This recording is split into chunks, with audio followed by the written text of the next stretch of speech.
One important aspect is people are eating much more than what they should eat. Between one meal and the next meal, there must be an 8-hour space. Whatever you have health problems, minimum 50% will go away in 6 weeks' time.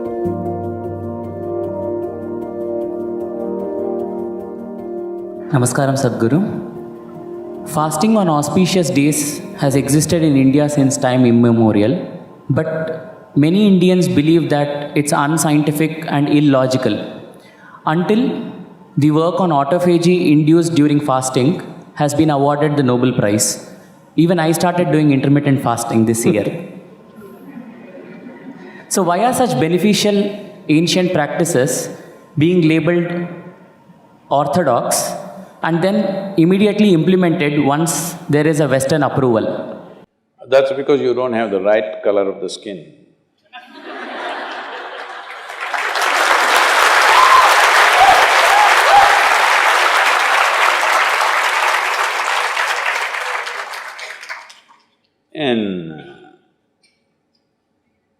I've been talking about this for 40 years, all right?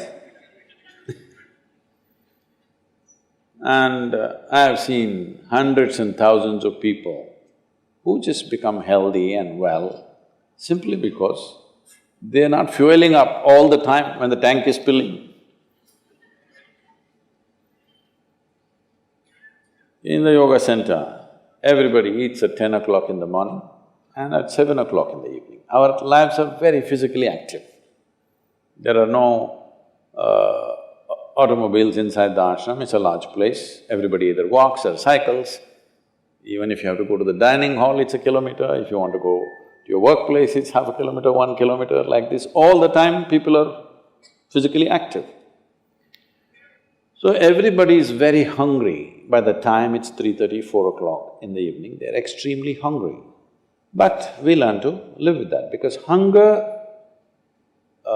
empty stomach and hunger are two different things. Hunger means your energy levels start dropping. But empty stomach is a good thing. In the yogic sciences, today modern science also is coming in line with this. But what we know by our experience, you will spend $1 billion to come there. Because research is all about how many $1 million, that's how it is. Your body and your brain works at its best only when your stomach is empty. So we always make sure we eat in such a way, how much ever we eat, our stomach must be always empty within 2 to 2.5 hours' time maximum. So we go to bed hungry always. People think they cannot sleep. They can sleep. On an average, for 25 years on an average, I slept only 2.5 to 3 hours. These days I'm getting little lazy and sleeping anywhere between 3.5 to 4.5 hours in spite of the level of travel that I have. When I say level of travel, if I say my level of travel in the next few days, you will fall off your chair. Yes? Should I tell you? No, not necessarily. Because in the next 10 days, I'm in 5 different countries doing I don't know how many events, all kinds of events. So, you're able to keep this up simply because you don't overeat. It's very, very important. Everybody eats 2 meals. I generally eat only 1 meal, 4:35 in the evening, because I don't like to sit in front of the plate and worry about how much to eat. I like to eat well. So, 4:35 in the evening, if I eat a meal, it's only next day.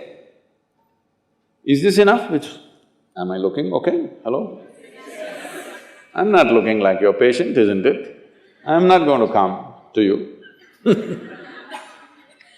because any correction and purification that needs to happen in the body, your stomach needs to be empty. It's very, very important.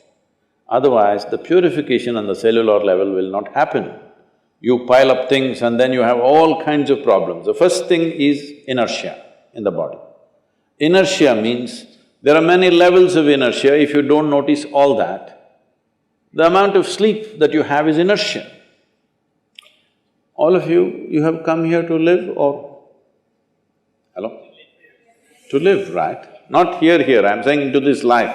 You want to live or… The intention of life is to live, isn't it? But because you talked about American doctors, this is all being picked up here also. All American doctors say minimum 7 to 8 hours you must sleep. So that means 1/3 of your life you must sleep.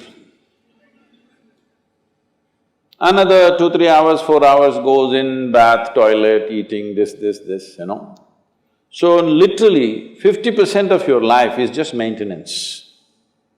Suppose you have a vehicle, you have a motorcycle or a car, if it goes to service 1 day in a month, all right to keep it. If it goes to service 15 days in a month, this is a nuisance, isn't it so? Most people have made their systems into a nuisance because their own body is a big impediment in their life. Anything they want to do, their body will not allow them to do. So in this there are many aspects. One important aspect is people are eating much more than what they should eat. Simply because they have been told, you must eat more, otherwise you will become weak, this, that. No, it is the way you keep your body. Today everybody is trying to work towards a fuel-efficient car, motorcycle, everything. This means what? If the machine runs smoothly, it'll consume less fuel, isn't it? So if you sit here and you are very much at ease, now it'll consume less fuel. If you like this all the time, then it'll consume more fuel, it'll want you to eat. Compulsiveness will come about this. So, this new name, intermittent eating, you should see, in United States, people come to our programs will run 10 hours, 12 hours. So, but they will come with some biscuit and something else. They say, I have sugar intolerance, I have to eat. I tell them, you just be here, you're not going to die, I'll ensure, because I don't want anybody dead on my hands, all right? I'll make sure. You first day, no, I have to eat. By third day, they gave up all that. 12 hours without food they sat there, they're perfectly fine. See, health is not something you can do from outside. Health is something you have to do from within. From outside, when something goes wrong, you can seek some help. But all the time something is wrong with you, this means what? You're a faulty machine. Yes? All the time something is wrong with you, why? That's not how this is designed. This is designed for health. Every cell in your body is designed to create health, isn't it? They're all working hard to create health, except you. So, minimum 8 hours gap is what is recommended in yoga. Between one meal and the next meal, there must be an 8-hour space. If you do this, you will see half your problems of health, whatever you have health problems, minimum 50% will go away in 6 weeks' time. If you do certain other things which may right now seem little extreme to you, if you have a little yogic practice, something meditative within you, then you will see 90% of your problem will go off. 10% if it still persists, we can treat it. Now, it's become like this, the healthcare systems, especially where there is heavy insurance policies. People are eating and drinking all kinds of rubbish, go to the doctor and say, fix me. This is not how it works